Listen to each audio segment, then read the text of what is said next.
कहानी अधूरी विरासत भाग 5 चंद्रू काका की चुप्पी। लेखक राज वर्मा कोरबा से।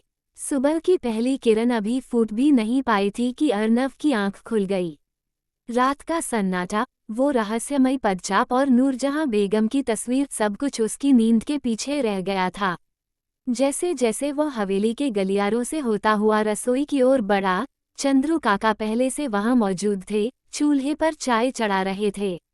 लेकिन आज उनके चेहरे पर एक गहरी गंभीरता थी। काका, 13वां कमरा, आप जानते थे न उसके बारे में? चंद्रू काका का हाथ कांपा, चाय छलक गई। वो बिना अर्नव की तरफ देखे बोले, आपने वो दरवाज़ा खोल दिया बाबूजी। वो जगह बंद ही रहने दी जाती थी।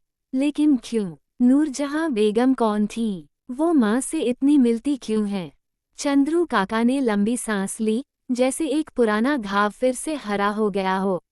फिर धीमे स्वर में बोले, नूरजहां बेगम आपके दादा साहब की पहली पत्नी थीं, लेकिन उनका नाम इस हवेली से मिटा दिया गया। कुछ ऐसा हुआ था जो कभी कोई जुबान नहीं लाया। वो बहुत पढ़ी लिखी, साहसी और शांत स्वभाव की थीं, लेकिन एक रात वो अचानक गायब हो गईं। लोगों ने कहा कि वो भाग गईं, किसी ने कहा आत्महत्या कर ली, लेकिन उनका शव कभी नहीं मिला। अर्नव स्तब्ध रह गया। माँ को कभी बताया नहीं गया। शायद बताया गया हो, शायद नहीं।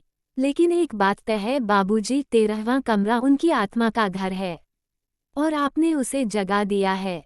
अर्नव की सांसें थम गईं। क्या हवेली में जो आवाजें थीं, जो ठंडक थी, वो वास्तव में किसी आत्मा की मौजूदगी थी? चंद्रू काका ने एक आखिरी बात कही, अगर आपने वो संदूक खोला तो आपको सच मिलेगा, लेकिन शायद वो सच आपके लिए आसान न हो।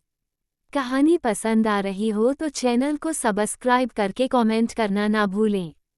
धन्यवाद।